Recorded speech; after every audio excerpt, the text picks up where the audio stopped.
Tuan-tuan sekalian, dalam hidup ni Allah nak ajak kita, mana-mana saja orang Islam, tanpa membezakan pangkat, harta dan rupa, maka kasihanilah mereka, sayangilah mereka, hormatilah mereka.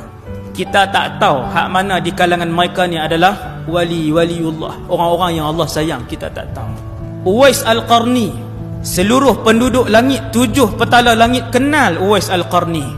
Dia di bumi, di kampung dia di Yaman, orang panggil kat dia Sewil. Sedangkan Uwais Al-Qarni, kalau dia berdoa, doa apa sahaja tidak pernah ditolak oleh Allah Azza wa Jalla. Nabi siap pesan lagi dengan Umar dan juga Sayyidina Ali. Dua ni hebat, tuan-tuan. Nabi kata, wahai Umar, wahai Ali, kalau kamu jumpa dengan Uwais, minta Uwais doakan kamu, kerana doanya tidak ditolak oleh Allah. Siapa, tuan-tuan? Orang kampung panggil kat dia Sewil, separuh dia. Allahu Akbar. Hormat. Bila dia Islam, hormat dia.